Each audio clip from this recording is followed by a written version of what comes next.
What's good, ladies and gents of YouTube? BBK Dragoon here with a Destiny commentary, and we're talking about the Dark Below. We're leaving Vanilla Destiny this Tuesday. The first expansion, the Dark Below, is releasing on all platforms, and the end of an era and the start of something new is beginning. We're in Crucible right now with my bros, Sassy, Catstash, and Diddy. Tore this game up. I hope you enjoy. I'm using my Warlock. I'm using my blue Shinjin. I actually have a Dr. Nope auto rifle now, but I'm still in the process of leveling that bad boy up, and on my connection, not sure I like the wall of bullets that don't do a whole lot of damage. I think I'll be sticking with my Shinjin for a little bit now.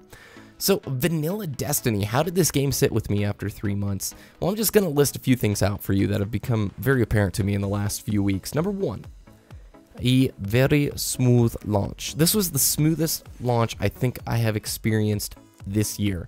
Outside of maybe offline games like Final Fantasy X HD, this game was incredibly smooth, and I can look you in the eye and say I had zero connectivity issues, gameplay issues, or just glitch issues with this game. Now, there are some glitches in the game that are fun, but I'm talking game-breaking things that didn't allow you to get matches or get games. Actually, I do have one point. When I was playing the beta, and they opened up the moon, Crucible matches didn't work for a period of 1 hour. That's it. Out of the last 3 months, that is the only time I can tell you that I've had issues with Destiny.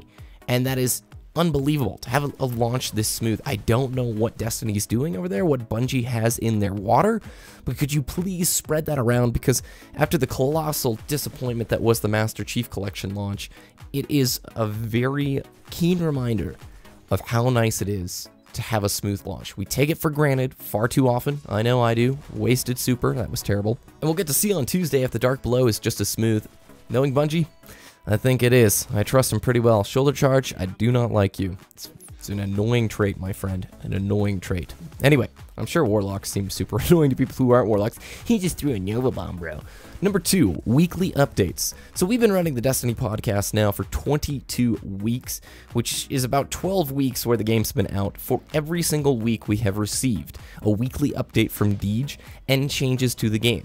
For people who haven't followed Destiny, there's been a ton of changes on a very regular basis. We had a complete overhaul to the Iron Banner. We have an overhaul to the way the Cryptarch and the loot system works. We had patching of loot caves and exploits within the raid, exploits within strikes, exploits within the Crucible maps, all sorts of changes to the way certain weapon behaviors happen, and we just had an enormous overhaul to the way that exotics will work. This game is dynamic, and it changes. Not only that, Bungie listens to our feedback and has reacted accordingly. You have voice chat and match-made activities now. You soon will have a very different looking exotic upgrading system, and the balance of raid weapons versus exotic weapons is going to change substantially. And finally, my greatest experience with Vanilla Destiny has got to be the raid. I completed the raid this last week. I know I'm a lot later than most folks. If I can encourage you to do one thing, if you own Destiny or if you've played it in the past, play the raid. If you play the raid and you're like, okay, that's fine, I finished Destiny, I'm good with it, okay, you can return the game if you don't like it at that point. I will have no qualm with you saying I'm good. But most of you who had issues with the game, I can guarantee you didn't play the raid. The raid represents the best gameplay mechanics and design choices within Destiny. It's the end game that I totally enjoy, and it teaches you, as well as the gameplay mechanics being this nice complement to the final touch of Destiny, basically. It teaches you that there's not an endless amount of exotics and legendaries out there. No, there's a finite pool that you want to work and attain for, and that's really what has gripped me with Destiny.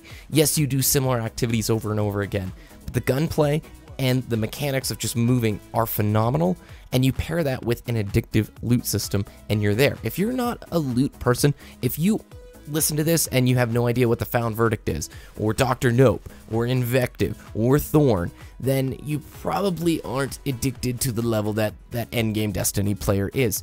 It's about the gear, it's about collecting the exotics, the legendaries, getting a good set of gear, beating the raid, and trying to keep getting that sweet stuff, and just continuing the progression of your character. I get excited just even thinking about the raid right now. I'm proud to say I was a Vanilla Destiny player, and I'm proud to say I'll be continuing my adventure in the Dark Below. I cannot wait to take the fight to Crota. Let me know your Vanilla Destiny experience. You keep it respectful, doggone it. You're talking to somebody who really likes Destiny quite a bit. So, are you excited? I know I am. Dark Below, here we come.